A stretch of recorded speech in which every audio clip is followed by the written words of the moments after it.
திருச்செந்தூர் சட்டமன்ற தொகுதியில் திமுக சார்பில் மீண்டும் போட்டியிடும் அமைச்சர் அனிதா ராதாகிருஷ்ணன் தனது தொகுதிக்குட்பட்ட பகுதிகளில் தீவிர வாக்கு சேகரிப்பில் ஈடுபட்டார்.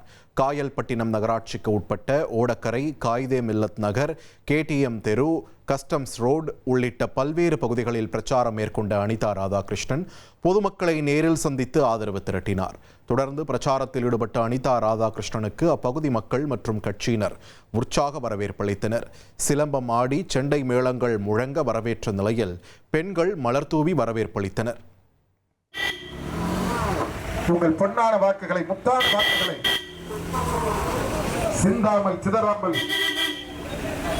உதயசூரியன் சின்னத்தில் தாருங்கள் அம்மா. அண்ணன் மு.க. ஸ்டாலின் அவர்கள் மீண்டும் முதலமைச்சராக வருவதற்கும், மீண்டும் மக்கள் பணி ஆற்றுவதற்கும், உங்களுடைய சகோதரன் மக்கள் பணி ஆற்றுவதற்கும் நீங்கள் எல்லாம் உதயசூரியன் சின்னத்திலே வாக்கை தாருங்கள், வெற்றியை தாருங்கள் என்று கேட்டு நன்றி கூறி விடைபெறுகின்றேன். நன்றி நன்றி. இனி செல்லும் இடமெல்லாம் செய்தி. தந்தை டிவியின் வாட்ஸ்அப் சேனலை ஃபாலோ பண்ணினா செல்ல இருக்கும் இடமெல்லாம் செய்தி. இதோ QR கோட் இப்பவே ஸ்கேன் பண்ணுங்க, ஃபாலோ பண்ணுங்க.